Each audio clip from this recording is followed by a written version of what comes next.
اور ان کی aetiology unknown ہے. ایٹیولوجی اننون ہونے کا مطلب یہ ہے کہ اس کا پازیٹیو ایجنٹ یا ان لوگوں کو جو نیمونیا ہوا ہے وہ کسی وائرس سے ہوا ہے یا بیکٹیریا سے ہوا ہے، وہ جراثیم کا پتہ نہیں چلتا. بعد میں پتہ چلتا ہے کہ ان کو ایک نئے وائرس نے انفیکٹ کیا ہے، جس کو اب ہم سارس کرونا وائرس 2 کے نام سے جانتے ہیں. یہ سارس کرونا وائرس 2 ویسے تو ایک نیا وائرس ہے، لیکن اس کی ایک اپنی فیملی ہے جس کو ہم کورونا ویریڈے فیملی کہتے ہیں. اس فیملی کے بہت سارے ممبرز ہیں، لیکن 7 ممبرز ایسے ہیں جو کہ انسانوں کو انفیکٹ کر سکتے ہیں، اور اس میں قابل ذکر ہے سارس اور مرس. اب ہم سارس کرونا وائرس 2 کے بیسک 2 فیچرز ہیں اس کو دیکھتے ہیں. اب ان 2 فیچرز میں کچھ باتیں وائرس کے بینیفٹ میں ہیں اور کچھ باتیں ہمارے بینیفٹ میں ہیں. تو ہم دیکھتے ہیں کہ کیا وائرس کے بینیفٹ میں ہیں اور کیا ہمارے بینیفٹ میں. تو اگر ہم اس کا جینوم دیکھیں تو اس کا genome single stranded positive sense R N A based ہے. پازیٹیو سینس کا مطلب یہ ہے کہ اس کو کسی ایم آر این اے کی ضرورت نہیں ہے. اگر یہ ایک دفعہ ہوسٹ سیل کے اندر چلا گیا، یہ وہاں جا کے اپنی پروٹینز ڈائریکٹلی بنا سکتا ہے، اس کو میسنجر آر این اے میں کنورٹ ہونے کی ضرورت نہیں. تو یہ تو وائرس کے بینیفٹ میں بات ہو گئی. اور اس میں ہمارا بینیفٹ ہے. ہمارا بینیفٹ یہ ہے کہ وائرس یہ جو وائرس ہے یہ single standard R N A based. جو لوگ مالیکولر بایولوجی سے تھوڑی بہت واقفیت رکھتے ہیں یا نہیں بھی رکھتے ہیں، نیوکلک ایسڈ کا سب کو پتا ہوتا ہے کہ نیوکلک ایسڈ دو برادر کیٹیگریز ہے، ڈی این اے اور R N A. D N A double standard ہوتا ہے، R N A single standard ہوتا ہے، اور جو ڈبل اسٹینڈرڈ ہوتا ہے وہ زیادہ اسٹیبل ہوتا ہے کمپیئر ٹو سنگل اسٹینڈرڈ. تو یہ ہمارے بینیفٹ میں بات آ رہی ہے. اب اس کے اینویلپ کو دیکھتے ہیں. اس کے اینویلپ میں 2 بیسک فیچرز ہیں. پہلے فیچر جو کہ وائرس کے بینیفٹ میں اس کو دیکھیں. وائرس کے بینیفٹ میں اس کی اسپائک گلائکوپروٹینز ہے. یہ اسپائک گلائکوپروٹینز کیوں وائرس کے بینیفٹ میں ہے؟ وہ اس طرح سے کہ ہماری باڈی میں کچھ ریسیپٹرز موجود ہیں جس میں ہم ACE2 ریسیپٹرز کہتے ہیں، اینجیوٹینسن کنورٹنگ انزائم 2 ریسیپٹرز. یہ جو اسپائک پروٹینز ہیں اور یہ جو ہمارے ACE2 ریسیپٹرز ہیں، ان میں ایک ایفینٹی اور ایک کشش موجود ہے. اب وائرس کو ایڈوانٹیج یہ مل جاتا ہے کہ اس کی اسپائک پروٹینز جو ہمارے باڈی میں all over the body ACE2 receptors ہیں، یہ اس پہ جا کے ایزیلی بائنڈ کر جاتا ہے کہ ہمیں انفیکٹ کر سکتا ہے اور ہمیں بیمار کر سکتا ہے. اور جب سیریس کنڈیشن ہو جاتی ہے تو یہ ACE2 ریسیپٹر جیسے میں نے بتایا کہ ہمارے آرگنس میں موجود ہیں، ہمارے لنگس میں، ہمارے ایلیم میں، ہمارے بلیڈر میں اور ہمارے میجر آرگنس میں موجود ہیں ACE2 ریسیپٹرز. تو وائرس کے بینیفٹ میں بات آ جاتی ہے. اب ہمارے بینیفٹ میں کیا بات آتی ہے؟ اس کے اینویلپ میں لپڈ کنٹینٹ کا ہونا. اور جو اتنا اسٹریس کیا جا رہا ہے ہر جگہ، آپ دیکھ رہے ہیں کہ ہینڈ واشنگ پہ فورس کیا جا رہا ہے، اسٹریس دی جا رہی ہے کہ ہینڈ واشنگ کریں، 20 سیکنڈ کریں، 30 سیکنڈ کریں، 40 سیکنڈ کریں، بار بار کریں، بچوں سے کروائیں، سب جگہ باہر سے آئے تو کریں، ہر تھوڑی دیر بعد ہینڈ واشنگ کریں. تو اس کی ریزن یہ ہے کہ جب ہم ہینڈ واشنگ کریں گے، اور اس کے لیے اینٹی بیکٹیریل اور اینٹی وائرل سوپ کی ضرورت نہیں ہے، آپ کا نارمل سوپ جو ہے وہ بھی اس کو ڈسٹرائے کر سکتا ہے، کیونکہ اس کا جو اینویلپ ہے وہ لپڈ بیسڈ ہے. جب ہم ہینڈ واش کریں گے 20 to 40 سیکنڈ یا 20 to 30 سیکنڈ یا ایٹ لیسٹ 20 سیکنڈ کریں گے، تو وہ جو لپڈ اینویلپ ہے وائرس کا، اگر ہمارے ہاتھ پہ موجود ہے تو وہ ختم ہو جائے گا، کیونکہ وہ لپڈ جو ہے وہ ایزلی ڈیزالو ہو جائے گا سوپ اینڈ واٹر کے، اور وہ جو وائرس ہے وہ ڈس انٹیگریٹ ہو جائے گا اور انیکٹیو ہو جائے گا. ٹھیک ہے. تو یہ تو وائرس کی کہنے کے اس کی بیسک جینوم اور اس کے اینویلپ کے بارے میں بات کریں. اب ہم دیکھتے ہیں کہ وائرس پھیلتا کیسے، اس کا راؤٹ آف ٹرانسمیشن کیا. تو اس کا راؤٹ آف ٹرانسمیشن ابھی تک جو مستند ذرائع ہیں وہ یہی بتاتے ہیں کہ اس کا جو راؤٹ آف ٹرانسمیشن ہے وہ ڈراپلیٹ. یہ ڈراپلیٹ مائکرو بھی ہو سکتے ہیں اور میکرو بھی ہو سکتے ہیں. ٹھیک ہے. بڑے بھی ہو سکتے ہیں، چھوٹے بھی ہو سکتے ہیں. اور یہ پھیلتا کیسے ہے؟ یہ پرسن ٹو پرسن اور environment to person. Person to person کیسے پھیلے گا؟ کہ اگر فار ایگزامپل کوئی انفیکٹیڈ ہے بندہ، اور وہ جب وہ چھینکے گا یا وہ کھانسے گا یا وہ زور سے بات کرے گا تو وہ میکرو یا مائکرو ڈراپلیٹس پروڈیوس کرے گا. اور کوئی دوسرا انسان اگر اس کے کانٹیکٹ میں آ جائے، اس کے قریب آ جائے یا اس سے کہہ لیں کہ ایکسپوز ہو جائے، تو وہ اس کو بھی لگنے کی چانسز ہیں. ایک تو یہ ہو گیا پرسن ٹو پرسن. اب دوسرا ہو گیا environment to person. Environment to person کیسے لگے گا؟ ایک جو بہت کہہ لیں کہ خطرناک سینیریو ہے وہ یہ ہے کہ جو ریسنٹ اسٹڈیز پبلش ہوئی ہیں اس میں بتایا گیا ہے کہ یہ پلاسٹک اور اسٹین لیس اسٹیل پہ 3 دن تک 72 آورس تک سروائیو کر سکتے ہیں. تو یہ خطرہ ہے. اور تب کارڈ بورڈ اور دوسری چیزوں پہ بھی ہوئی. کارڈ بورڈ پہ کہتے ہیں کہ 24 گھنٹے یعنی 1 دن تک. لیٹ سپوز کہ اگر کوئی انسان انفیکٹڈ تھا اور اس نے چھینکا یا کھانسا یا اس نے ڈراپلیٹ پروڈیوس کیے جس میں یہ وائرس موجود ہے اور وہ اس نے انہیں ہاتھوں سے ڈور نوب پکڑی, وہ تو فنگر اسٹیل کی بھی ہے, کوئی کارڈ بورڈ پکڑا یا کوئی بھی ایسی چیز پکڑی سرفیس پہ ہاتھ لگایا جہاں پہ یہ سروائو کر سکتا ہے, اور اس کے بعد اگر کوئی دوسرا انسان آتا ہے اور اس چیز پہ ہاتھ لگاتا ہے تو ممکنات میں سے ہے کہ وہ انفیکشن اس کو بھی لگ جائے گا. اگر اس نے پراپر جا کے ہینڈ واشنگ نہیں کیا, اس نے پراپر پریکاشنری میجرز یا حفاظتی اقدامات نہیں لیے تو اس کو بھی لگ سکتا ہے. ٹھیک ہے, تو اسی لیے ہینڈ واشنگ پہ اسٹریس کیا جا رہا ہے اور بار بار چہرے کو ہاتھ لگانے سے منع کیا جا رہا ہے, ناک کو کانوں کو ہاتھ لگانے سے منع کیا جا رہا ہے, اسی وجہ سے کیا جا رہا ہے. اب ہم دیکھتے ہیں اس کی ماربیڈیٹی اور مورٹیلٹی کتنی ہے, کتنا خطرناک ہے, کتنا سیریس ہے. فیکٹس کو دیکھتے ہیں. تو ابھی تھوڑی دیر پہلے میں نے WHO کی ویب سائٹ چیک کی تو اوور آل اس وقت اگر ہم ورلڈ کی بات کریں تقریباً 1.85 ملین کیسز رپورٹ ہو چکے ہیں پوری دنیا میں, اور اس میں سے تقریباً 1,17,000 ڈیتھس ہو چکی ہیں. تو اگر ہم پروپورشن نکالیں تو اراؤنڈ 6.3% اور 6% آتے ہیں کہ لوگ جو کہ انفیکٹ ہوئے تھے, جو بیمار ہوئے تھے, ان میں سے 6% لوگ مر گئے. اور اگر ہم پاکستان کے تناظر میں دیکھیں تو پاکستان میں اب تک 5,800 سمتھنگ کیسز رپورٹ ہوئے ہیں اور اس میں سے 96 ڈیتھس ہوئے ہیں, اور پاکستان میں کچھ 1 to 1.5% کے قریب مورٹیلٹی ریٹ بن گیا. ٹھیک ہے, اب پرابلم یہ ہے کہ جو مورٹیلٹی ریٹ ہے کیونکہ ہم ٹوٹل کیسز میں سے نکال رہے ہیں. اب اس وائرس کی ایک عجیب سی کہہ لیں کہ طریقہ واردات ہے کہ یہ پک تو سب کو کرتا ہے لیکن ٹریٹ سب کو ڈفرینٹلی کرتا ہے. یعنی اگر کوئی ینگ ہے اور اس کی امیونٹی اچھی ہے, قوت مدافعت کا نظام بہت اچھا سے کام کر رہا ہے, تو اس کو تو مائلڈ سمٹمس کرے گا اور اس کی جان چھوڑ دے گا 2 ہفتے میں.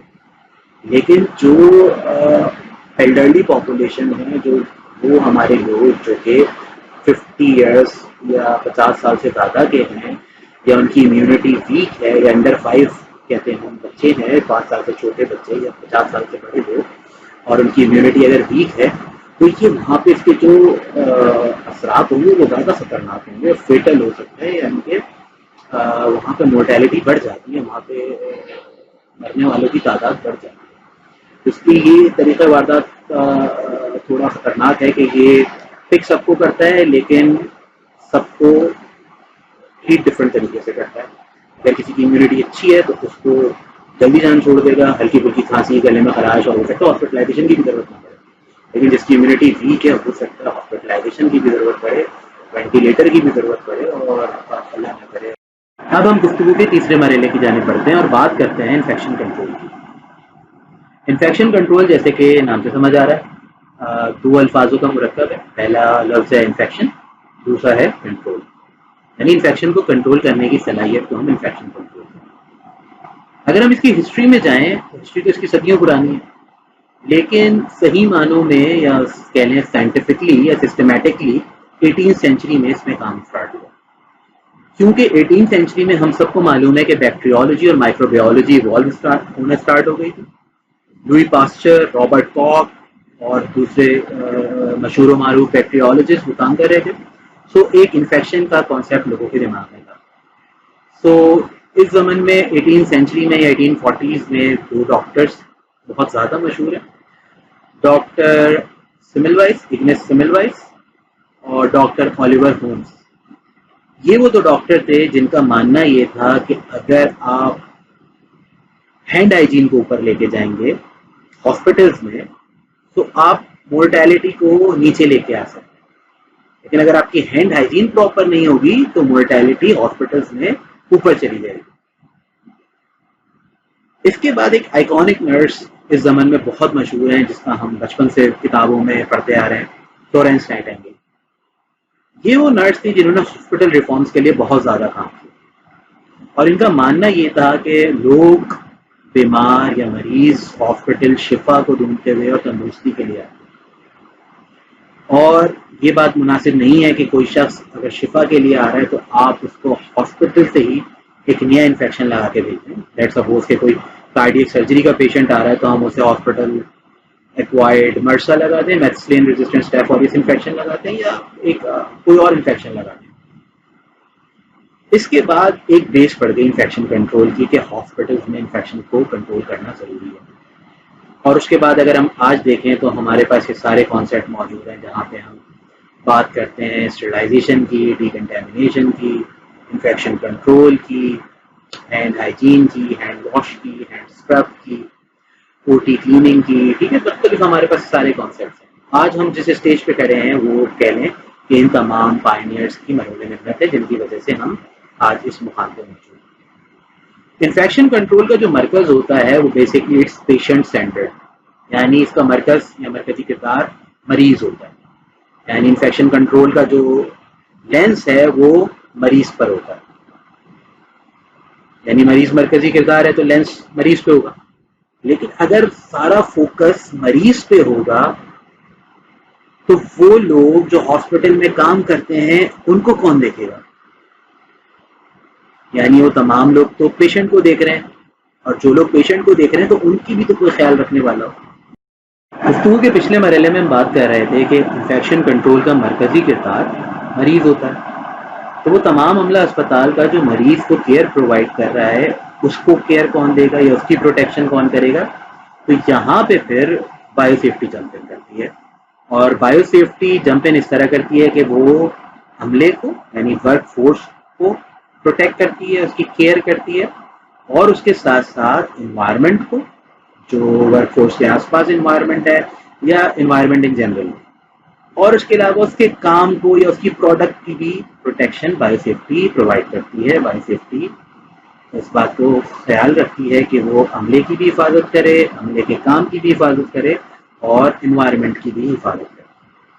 بایو سیفٹی کی اگر ہسٹری میں جائیں تو ہسٹری تو کافی پرانی ہے, لیکن اس کو جو صحیح معنوں میں امپورٹنس ملی ہے یا ہائی لائٹ ہوئی ڈیورنگ ورلڈ وار 2, جب بایو ویپنس کی بات ہوئی, پھر اس کے بعد بایو ویپن کنونشن آیا, تو اس کے بعد سے بایو سیفٹی میں بتدریج کام ہوتا گیا اور اس میں اس کی جو امپورٹنس میں اضافہ ہوتا گیا.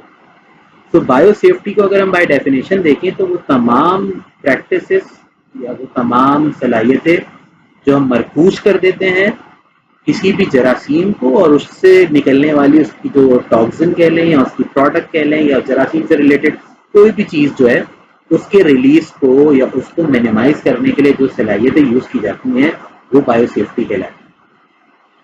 بایو سیفٹی کے ملٹیپل کنٹرول ہوتے ہیں, یعنی کہ اگر میں یہ بات کروں کہ ایک جہاز کے 4 انجن ہوتے ہیں یا ایک گاڑی میں 4 وہیل ہوتے ہیں, اسی طریقے سے بایو سیفٹی کے 4 پلر ہوتے ہیں. پہلا پلر ہوتا ہے اس کا انجینئرنگ کنٹرول. انجینئرنگ کنٹرول کا کیا مطلب ہے کہ وہ تمام کنٹرولز, یعنی کہ جس میں آپ کے پاس اگر ہاسپٹل میں ایچ ویک سسٹم ہے, ہاسپٹل میں اگر heating ventilation air conditioning system ہے وہ انجینئرنگ کنٹرول ہے.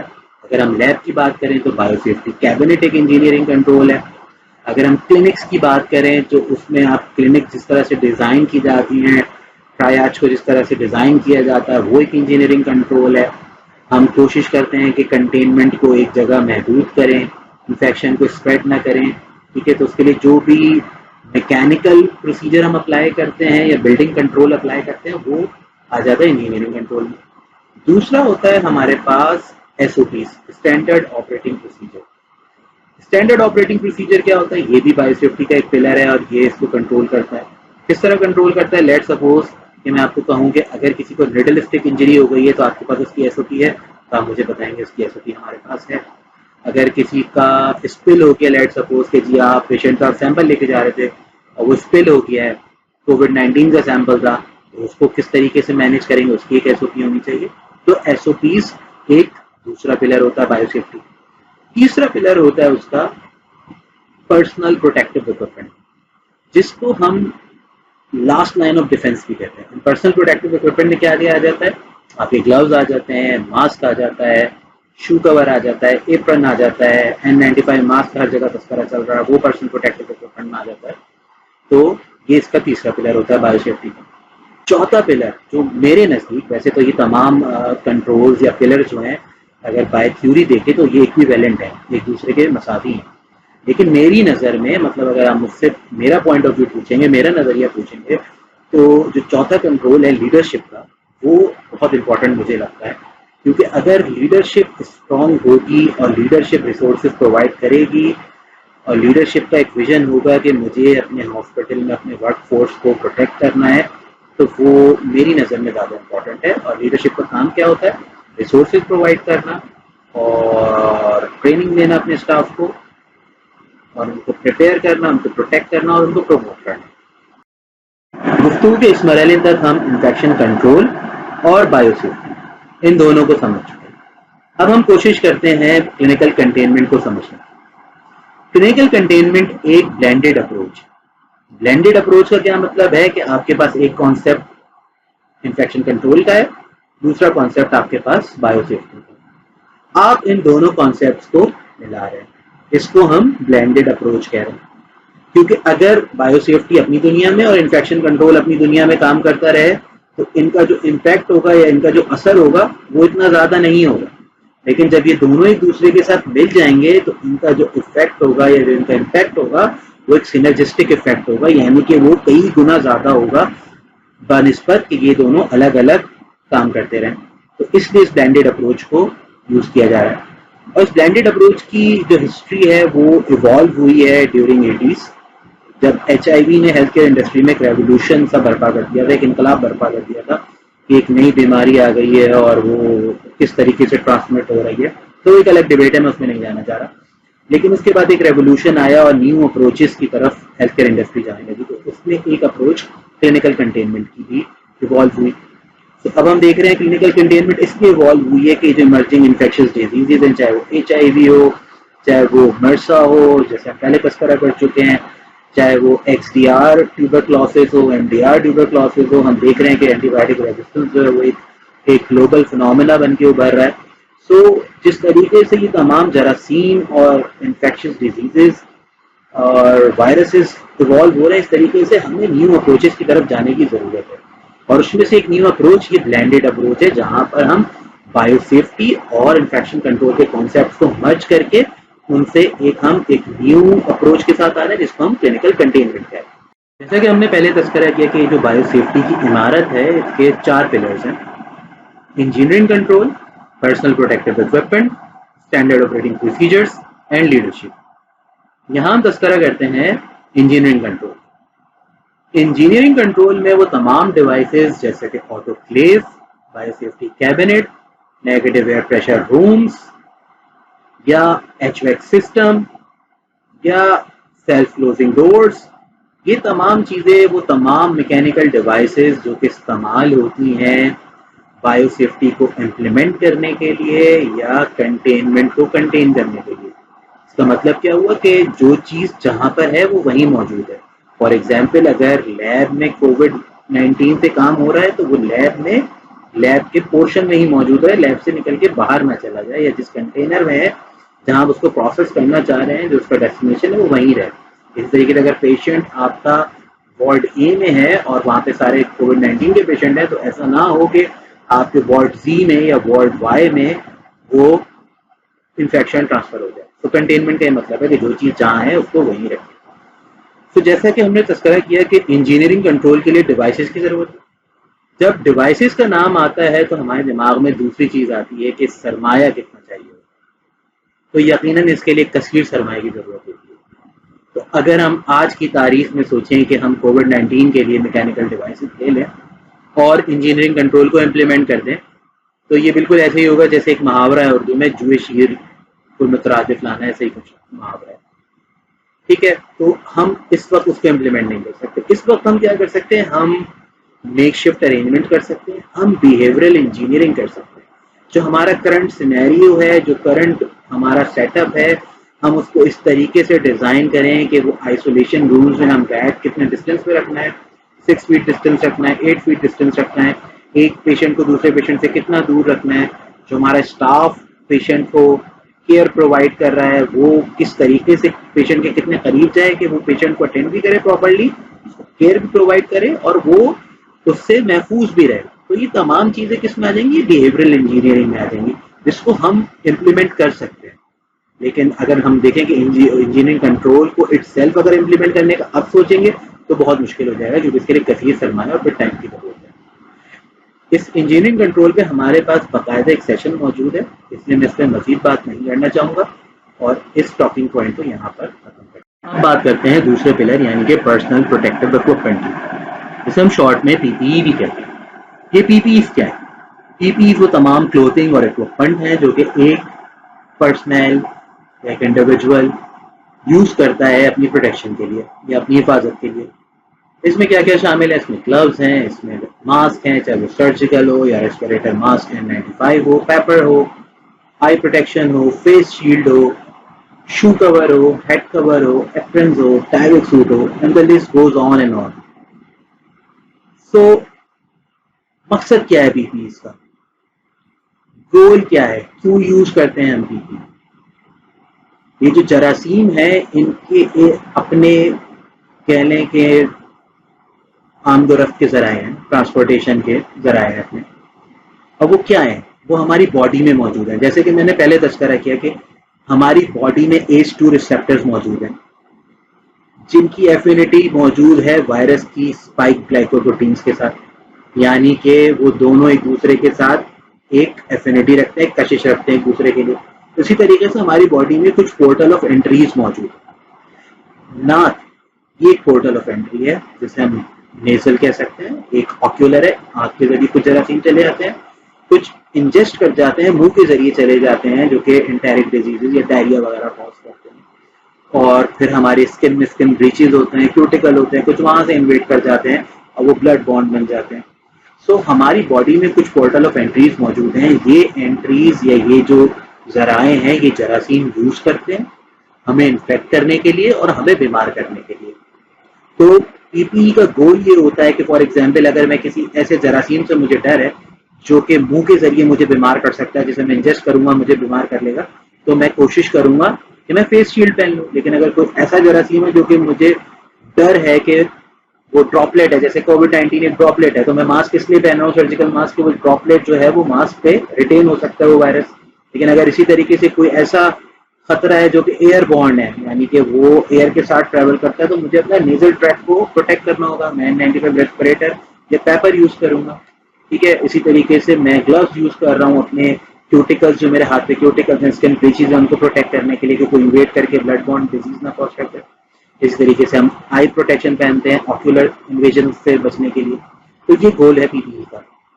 لیکن ایک چیز اس کو کلیریفائی کرنے کی ضرورت ہے، وہ یہ ہے کہ P P E is the last line of defence. جس طریقے سے پی پی ایز کو آج کل پروجیکٹ کیا جا رہا ہے، sorry to say print media, social media, electronic media, ہر جگہ ایسا لگ رہا ہے کہ P P E is the only line of defence. نہیں، ایسا نہیں ہے. We have multiple layers of defence. ہمارے پاس انجینئرنگ کنٹرول ہیں، ہمارے پاس لیڈرشپ کا کنٹرول ہے، ہمارے پاس کلینکل کنٹینمنٹ کے کنٹرول ہیں، انفیکشن کنٹرولز کے ہمارے پاس ڈفرنٹ میجرز اویلیبل ہیں. تو ہمارے پاس پی P E last line of defence ہے. تو اس کو فرسٹ لائن آف ڈیفینس سمجھنے کی غلطی نہ کریں. تیسرے پلر اسٹینڈرڈ آپریٹنگ پروسیجرز کی یا ایس او پی کی. ایس او پی کا کیا مطلب ہے؟ ایس او پی کا مطلب یہ ہے کہ ایک کام یا ایک پروسیجر بہت سارے لوگ الگ الگ اوقات میں ایک ہی طریقے سے کریں. اس کا کیا مطلب ہوا؟ لیٹ سپوز کہ اگر ایک کمپنی ہے جو کہ گاڑی بناتی ہے اور وہ ایک ایس او پی کو فالو کرتی ہے جس میں وہ یہ کہتے ہیں کہ جی الٹے ہاتھ پہ گیئر ہوگا اور سیدھے ہاتھ پہ اسٹیئرنگ ہوگا، تو وہ ایک ایس او پی کو فالو کرتے ہیں. اگر ان کے پاس یہ ایس او پی نہ ہو تو کیا ہوگا؟ ایک گاڑی میں تو آپ کے پاس الٹے ہاتھ پہ گیئر ہوگا اور سیدھے ہاتھ پہ اسٹیئرنگ ہوگا، اور دوسری گاڑی میں آپ کے پاس ریورس کیس ہو جائے گا کہ آپ کے پاس الٹے ہاتھ پہ اسٹیئرنگ اور سیدھے ہاتھ پہ گیئر آ جائے گا. اگر ہم ایک ہی ملک کی بات کر رہے ہیں اور ایک ہی جگہ کی بات کر رہے ہیں، اب اس کو ویسٹ سے کمپیئر نہیں کیجیے گا کہ جہاں پہ ادر وے راؤنڈ ہوتا ہے ڈرائیو کا. لیکن ہم یہ بات کر رہے ہیں کہ جب ایس او پی کا مطلب ہوتا ہے کہ آپ ایک پروسیجر کو کوئی بھی کر رہا ہو، چاہے میں کر رہا ہوں یا ایکس وائی سی کوئی اور کر رہا ہو، وہ اس پروسیجر کو سیم طریقے سے فالو کرے. اور اس کا ایڈوانٹیج کیا ہوتا ہے؟ اس کا ایڈوانٹیج یہ ہوتا ہے کہ ہر کسی کی پرسیپشن ڈفرینٹ ہوتی ہے. اگر ہم یہاں پہ کووڈ-19 کی بات کر رہے ہیں تو ہو سکتا ہے کہ جو میری رسک پرسیپشن ہے کووڈ-19 کے سیمپل کو لے کے وہ آپ کی رسک پرسیپشن سے بالکل ڈفرینٹ ہو. یعنی جس طریقے سے میں اس خطرے کو دیکھ رہا ہوں یعنی مجھے لگتا ہے کہ یار یہ صرف ڈراپلیٹ انفیکشن ہے تو مجھے اس ڈراپلیٹ سے بچنا ہے. لیکن اگر کوئی اس کو اس طرح سے پرسیو کرتا ہے کہ یہ ڈراپلیٹ کے ساتھ ساتھ ایئر بورن بھی ہے, ایروسلائز بھی ہو سکتا ہے, اور ایئر بورن ٹرانسمیشن کے بعد مجھے یہ انفیکٹ بھی کر سکتا ہے. ایروسلائز تو خیر وہ ہو سکتا ہے کسی پروسیجر کے دوران, لیکن اگر وہ سوچتا ہے کہ نہیں یہ ایئر بورن ہے اور یہ اڑ کے جو ہے وہ کسی طریقے سے ہوا کے ساتھ سفر کرتا ہوا مجھے آ کے انفیکٹ کر دے گا اور میں بیمار ہو جاؤں گا, تو یہ اس کا رسک پرسیپشن ہو سکتا ہے. ایس او پی کا مقصد یہ ہوتا ہے کہ آپ کا جو رسک پرسیپشن ہے اور ہیومن بیہیویئر جو ہے اس کو اسٹینڈرڈائز کیا جائے, یعنی کہ ایک کنسسٹینسی لائی جائے. اگر میں ایک سیمپل کو کووڈ-19 کے سیمپل کو جس طرح پروسیس کر رہا ہوں اور اگر میں ایک ایس او پی کو فالو کر رہا ہوں, تو 4 لوگ میرے بعد آ کے جو فالو کریں گے یا پروسیس کریں گے اس سیمپل کو, وہ بھی سیم طریقے سے ہی اس کو پروسیس کریں. ایس او پی کا ہونا اس لیے ضروری ہے. ہم نے پچھلے ٹاپک میں بات کی پی پی ایز کی. اگر میں آپ کو ریسورسز دوں اور آپ کی لیڈرشپ کو ریسورسز دوں اور آپ بہت سارے پی پی ایز خرید لیں, لیکن وہ آپ کو کوئی ایس او پی نہ دیں کہ یہ ڈون کیسے کرنا ہے, پہننے کیسے ہیں, یا ٹاف کیسے کرنا ہے, ریموو کیسے کرنا ہے, تو آپ کے لیے وہ یوز لیس ہے.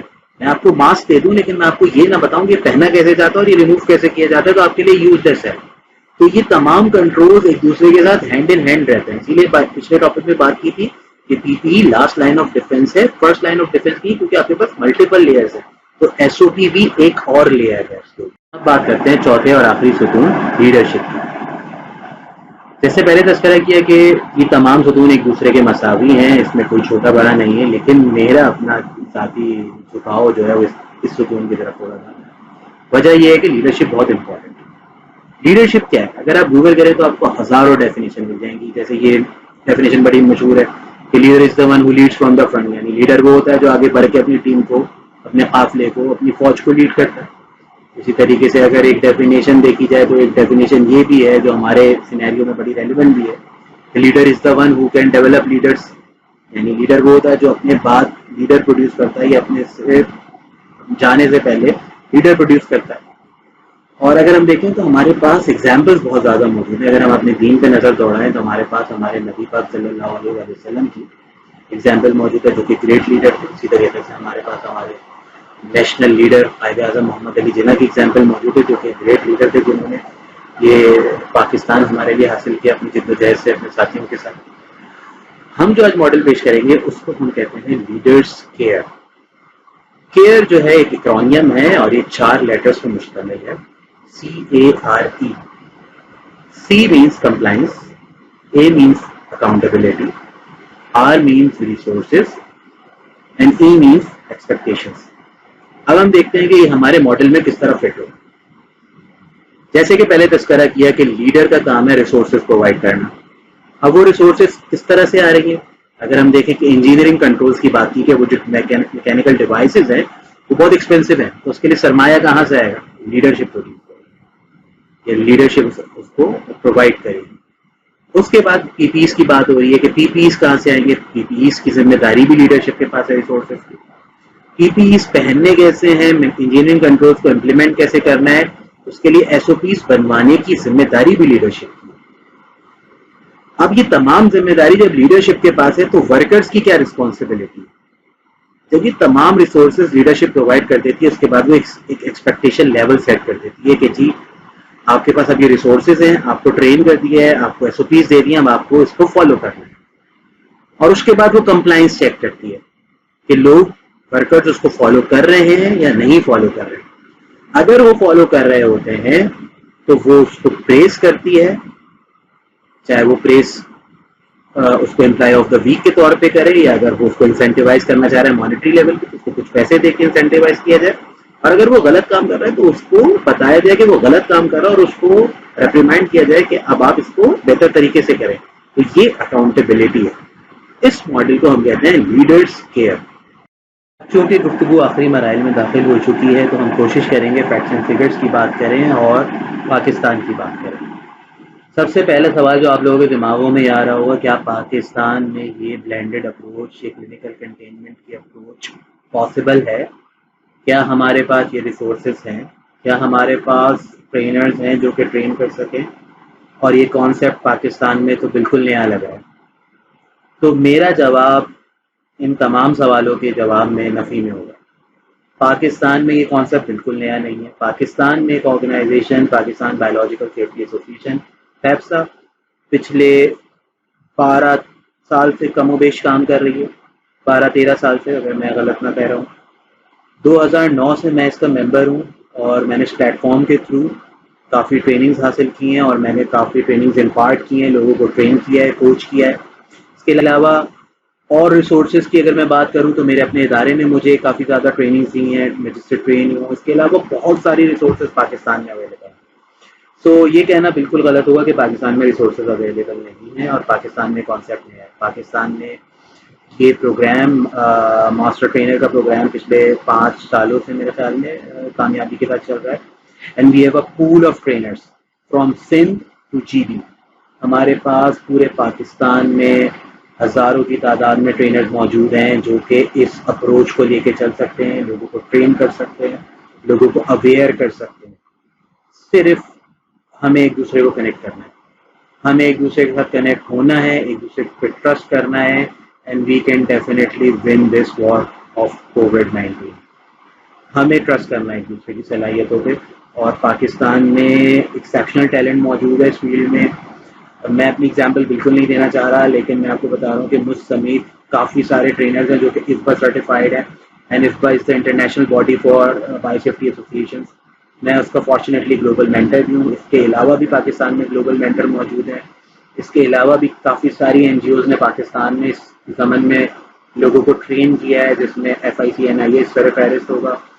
سیفر بیہیویئر شان کافمین, بہت سارے لوگ اس کو جانتے ہیں, میرا مینٹر بھی ہے.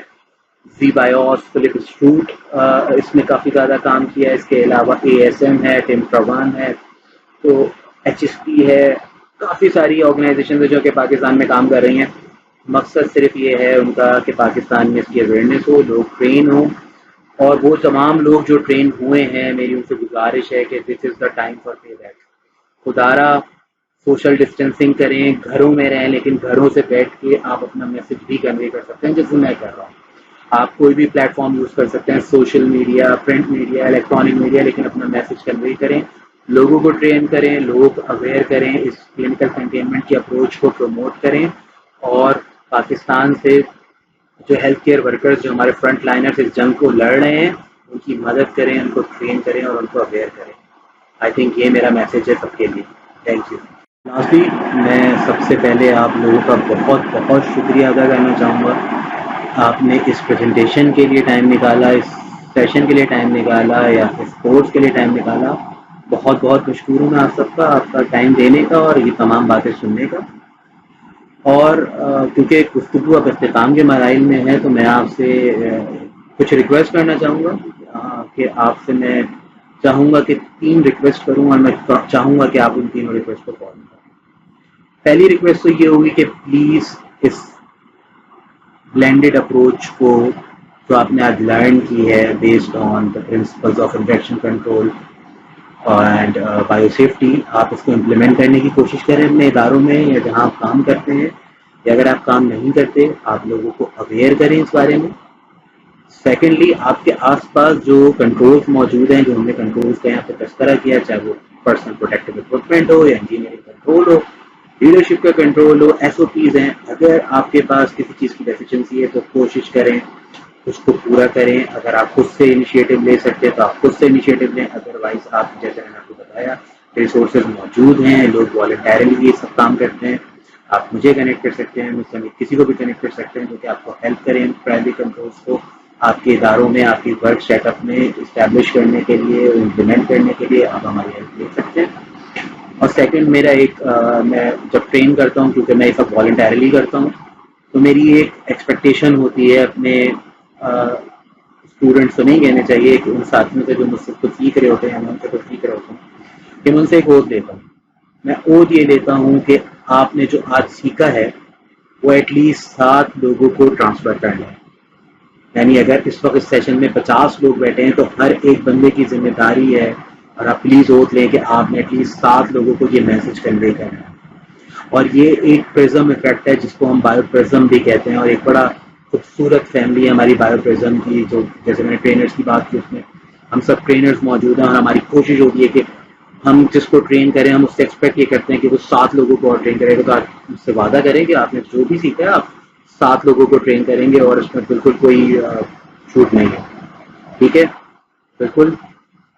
Okay so that's all from my side. اگر اب آپ کے پاس کوئی کوشچنز ہیں کوئی کوئریز ہیں سو پلیز ڈو آسک.